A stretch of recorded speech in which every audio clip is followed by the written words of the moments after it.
Hey guys, welcome back. I hope you are having a good week. So today I am actually drinking 2-month expired Boss coffee. So if I drop dead at any point in this video, it was the expired Boss coffee. I mean, feel like it's fine, like it tastes fine. Anyway, in today's video, I have a good old-fashioned anime figure haul. I have been receiving a lot of figures in the last couple months that I haven't actually shown on the channel yet, so I have a fair bit of catch up to do, and in today's video I'm getting a few of those off the list.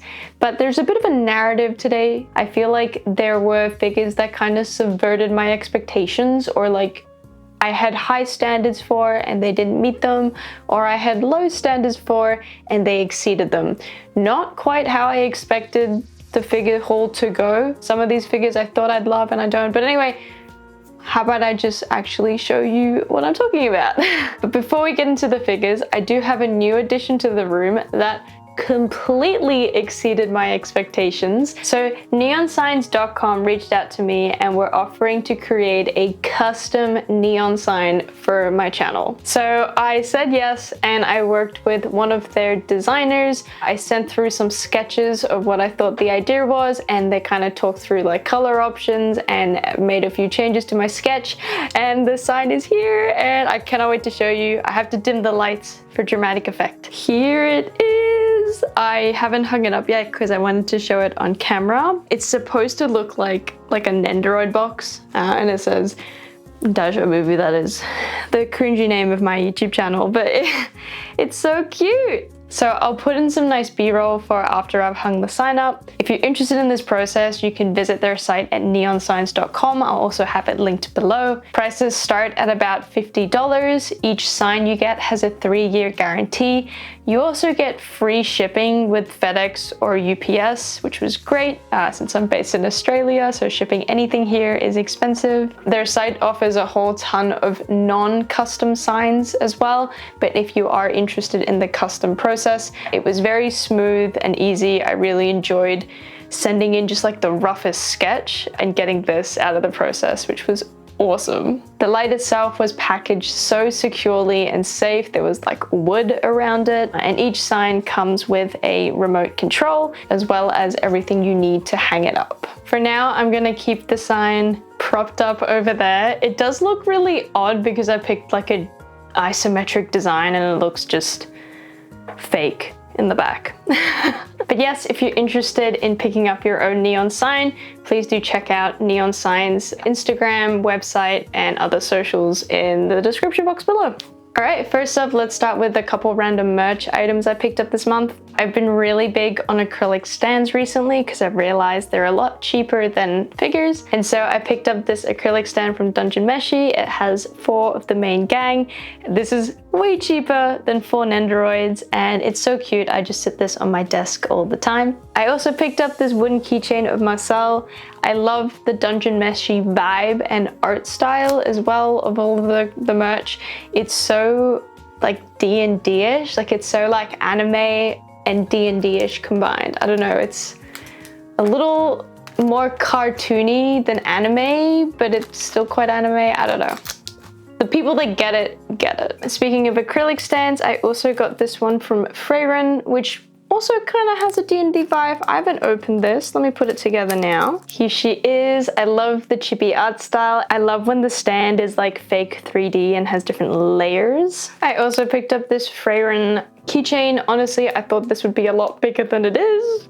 And lastly, I couldn't help myself. I picked up the Fern and Freyren pinch straps.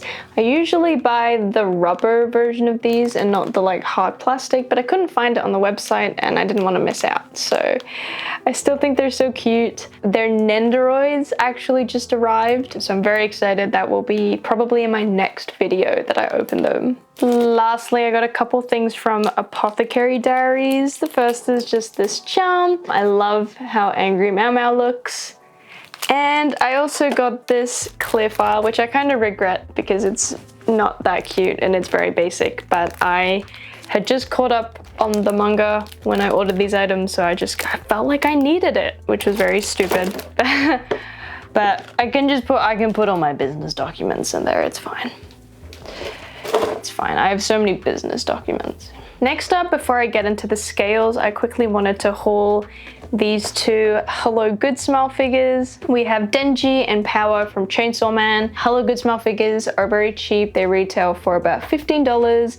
They're kind of like Funko Pops, but I personally like them a lot better, and I'm excited. Let's get them out. Here they are. I'm excited to have these because I'm trying to buy less Nendoroids and buy more of these because they are a third of the price of a Nendoroid, and I find I don't really repose my Nendoroids after I set them up once. So I was really hoping they'd make more of this series than just Denji and Power, because I actually stupidly already have the Denji and Power Nendoroids, but I don't have any other Chainsaw Man characters, so I'm patiently waiting for like any, you know, an Aki would be nice, but I think only these two are announced so far. Anyway, I'm feeling kind of dumb, but I really like these. I think Power especially looks great. I think they put a lot of details into her jacket, shirt, and I love how they translated her eyes and teeth, and her little horns look so adorable in this form. Denji, I think, is less good, but I think that's just because they're working with a plainer character. I really like his hair on this, and I also like Power, really like his little teeth. Anyway, if Good Smile Company could add more of the Chainsaw Man characters, that would be awesome. All right, now let's get into the scale figures. I have 4 for today, 2 that exceeded my expectations and 2 that let me down. I don't know whether we start with a good one or a bad one. Let's start with her. We have the Kosaka Wakamo 1/7 figure from Blue Archive by Neonmax, and my verdict for this figure is it's a thumbs up. She really exceeded my expectations. I really like this figure. So if you've watched my big unhaul video where I basically talk about selling quite a lot of my collection, I did mention that I'm going to try to limit myself from buying figures from IPs that I don't know about or I'm not really in love with. There are exceptions to that rule, and this is one for me. So I'm not a big Blue Archive player, but when I saw this figure, I just went, oh. If that's an OC, I'd buy it. So I did buy it. Here she is. Like, I just fell in love with this figure, with the design, with the colors, and honestly, the fact that she's wearing a mask made it really easy to justify, you know, oh, she's an OC, like I don't even know her face, I don't know this woman. Like, this was manufactured by Neonmax. I feel like they're relatively new on the block. I feel like it might have been a bit risky. I haven't seen too many Neonmax figures. I know there's a couple that I think weren't as good as they looked in the promo photos, so I was a bit worried, but I'm glad to report she is amazing and I am so happy. She retailed for 24,000 yen, which is expensive. Not the most expensive for this level of figure, but expensive, but I think she was worth the price. I know I'm literally exaggerating so much for this section, but this is one of the best figures I feel like I've unboxed in a while. She looks amazing. The colors of this figure are so striking and they go so well together.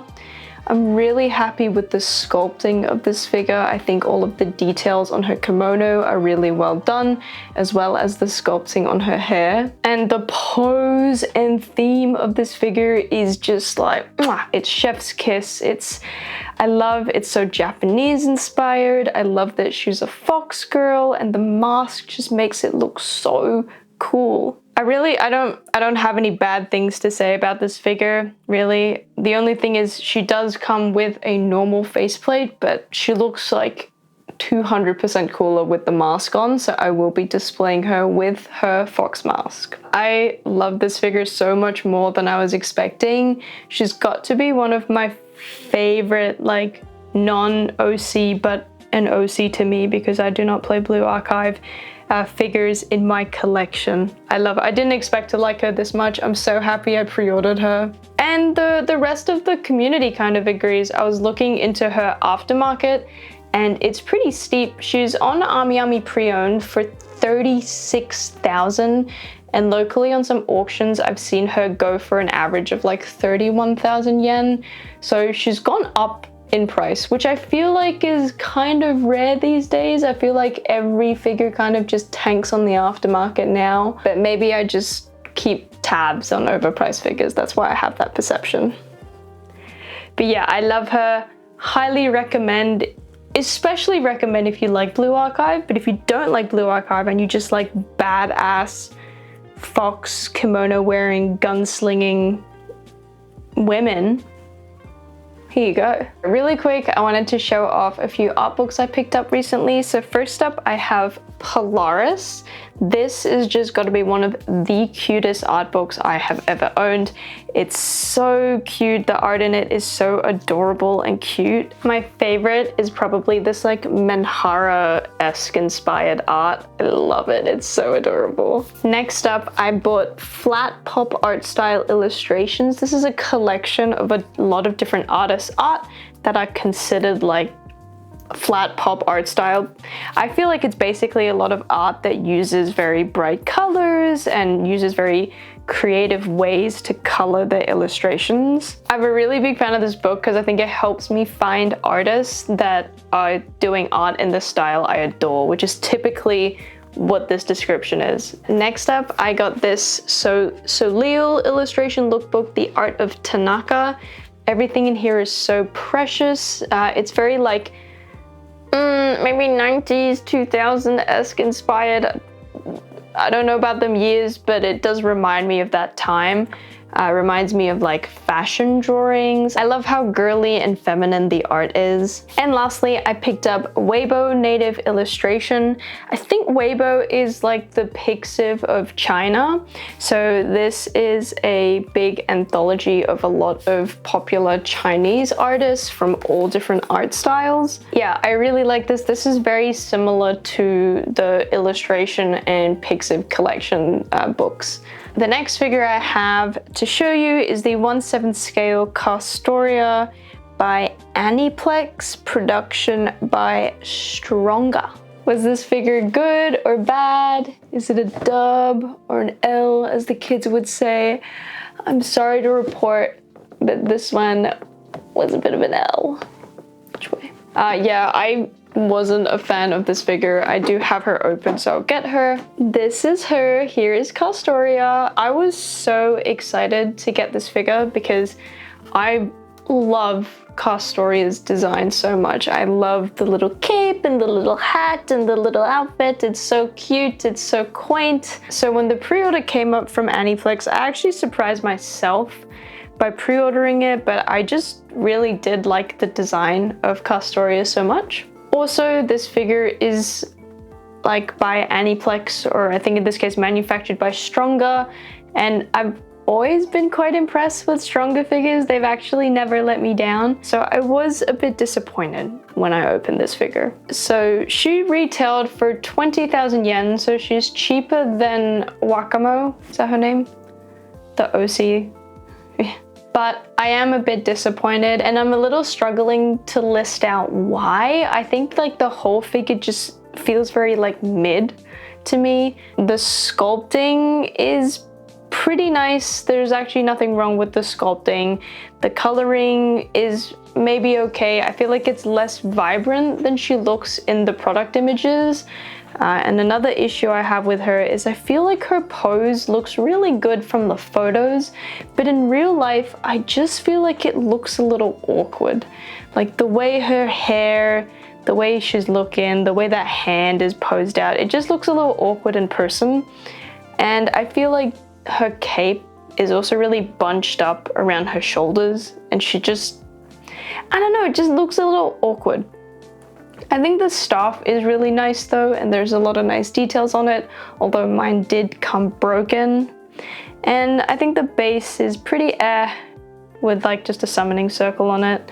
And the last bummer is there is a clear support rod that you need to hold up her cape, and I think that's just kind of lame. I hate it when you just have to put a support rod in. After saying all that, I think I might actually be being too harsh on this figure. Like looking at it now, it is nice, the details are there, it just maybe isn't quite as perfect as I was expecting it to. I think the way the cape sits does really bother me. Maybe there's an element here of me just not being as big of a Fate fan as I was 2 or 3 years ago. I mentioned that in my unhaul video as well. So maybe if I was like still as into playing the mobile game, I'd be like, oh my god. So maybe there's an element of that there. Not to discredit, you know, this figure. Although in saying that, there's still a ton of Fate figures in my collection that I love and want to keep. Castoria here just doesn't make the cut, so unfortunately I will be packing her up and selling her. I just don't like her enough to keep her. I'm sorry. And you've come here so cute with your little hat. Yeah, I feel a little bummed that I like paid all that money for a figure that I don't want to keep, and I'm probably not gonna sell her for as much as I paid, but I still think it's a better outcome for me to sell her than it would be for me to keep her. Mostly because I literally just don't have the space to keep figures around that I'm not in love with. Let's move on to the next scale figure, which is this 1/7 scale Whispers of Flower version of Rei and Asuka from Evangelion, manufactured by Myethos or Myethos. Still don't know how you say it after how many years of making these videos. This figure is literally a combination made in heaven for me. It's got Asuka in it. Asuka's probably my favorite anime character ever. She's got a whole shelf in my collection. She's probably the only character that I have a shrine for. It's also manufactured by Myethos, who is my favorite manufacturer of all time. And it's based off art by an artist called Ask, whose art is amazing. I love it. Probably one of my top 5 artists that I follow ever. I love their art style. I could eat it up. But despite all that, I'm actually kind of disappointed in this figure. I can't believe I'm saying that out loud. Let me get the girls though. Here is the Rei and the Asuka. They're really hard to hold up, so I'm just gonna hold Rei because she sits very nicely in the palm of a hand, like a little bird. So before we talk about how I feel about these figures, we have to talk about the price. This is kind of crazy. She's like really comfortable in here. These 2 girls retailed for 46,000 yen. So they were 24,000 yen each, which is just so expensive. Like, it's so expensive when you consider the Wakamo we already opened was the same price as this. And also Myethos themselves were retailing like this mermaid for the same price. But let's actually talk about the figures. So I'll start off by saying that these 2 figures are beautiful. Myethos has really brought the artwork to life beautifully. I don't ever think I've seen as pretty Asuka and Rei in a figure. The colors are beautiful. Their hair has so many different colors and some beautiful shading.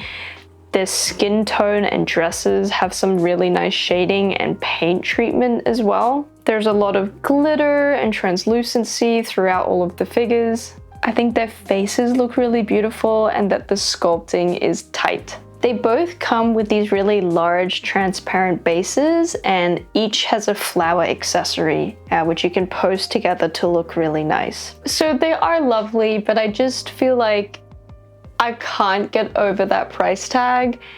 I feel like the base and the flowers don't make this figure worth 24,000, and the figure itself is beautiful, but it like really shouldn't be worth that much money. I'm being picky here, but I actually actively hate how big the bases are. They don't fit in my shelves, and I don't think the addition of these plastic flowers really adds that much. The way I have them displayed now in my Evangelion shelf is without those big bases, and this is very nitpicky of me, but they look really out of place on my shelf because every other Eva figure I have, they're in a plug suit, and then they're just in these really pretty dresses. So they actually look out of place. I'm being very picky here, but so kind of because of all those reasons, I can't help but feel very underwhelmed at this figure that I was very excited for. I feel like in hindsight, what I should have realized is that this figure is like a statement piece, and if you're gonna treat it like a statement piece and display it all together with the flowers and on its own, then it's probably a good figure, but I don't have the room to display them like that. They're just going in my Asuka shelf, and maybe I didn't actually need this figure. Despite it ticking all the boxes, I don't actually think I really needed an Asuka in a pretty flower dress figure. Like, I feel like I like her in the plug suit and I like her in streetwear, so I probably didn't need this. Anyway, I think the community agrees that they were so overpriced because now they're on Ayanami pre-owned for 21,000 yen. That's like half the price tag. I do feel a considerable amount of regret and just pain at how much I paid, and I will keep them for the time being because I have room in my shelf, but I do look at my Asuka shelf and think, dude, the first thing that's going are those like girls in the formal dresses. I don't know. Do you guys feel the same? I don't know. This was a bit of a learning opportunity for me, which was I just fell for like the hype and the manufacturer and the art and the, yeah. Anyway. I don't know, maybe that was too hot a take. I do think they're beautiful. They're very gorgeous. They look stunning. I don't like the base, but like, come on, they were so overpriced. Buy them now on aftermarket. Buy them now at the aftermarket price. That's what I recommend. Don't be a schmuck and buy them on release. Don't do that. So if we've had 2 figures I was disappointed in and 1 that I really liked, that must mean this last one is a hit. And that basic deduction is correct. I am talking about the Makoto with Johanna 1/8 figure by Amakuni. Ooh. So this is gonna be a bit of a cop-out and I'll explain why. I adore this figure and I think it's so good, but this figure actually isn't mine. It's a friend of mine and they're letting me review it and look at it and take some B-roll for it. And then I will have to return this gorgeous figure.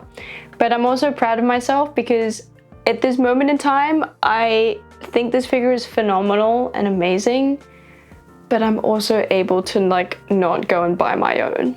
I'm like 98% sure I'm gonna keep my word on that, but like the learning experience with the Ava figures and the dresses, like I can like it, appreciate it, say it's phenomenal, and then it's okay that I don't own my own, you know? She is really nice though. No, we'll be strong. This was a very, very highly sought after figure.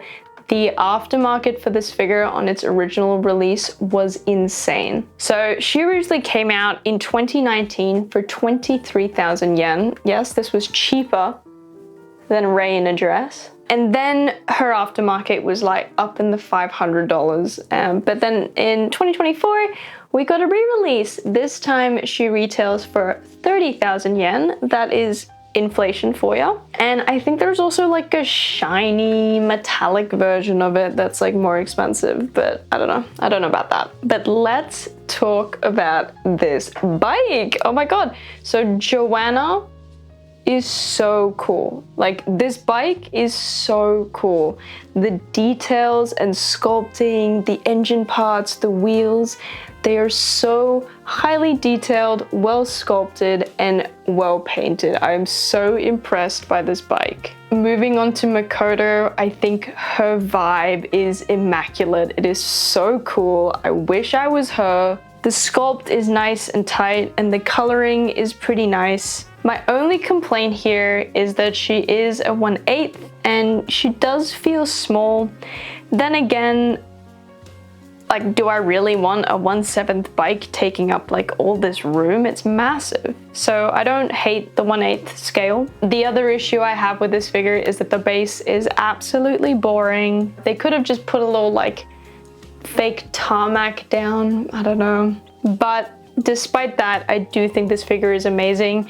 She's one of the like the 3 motorbike queens of the figure collecting world. There's Saber on a bike, and then there's Saber Ultra on a bike, and then there's this one. And I think this one is my favorite of the 3 motorbike holy grail.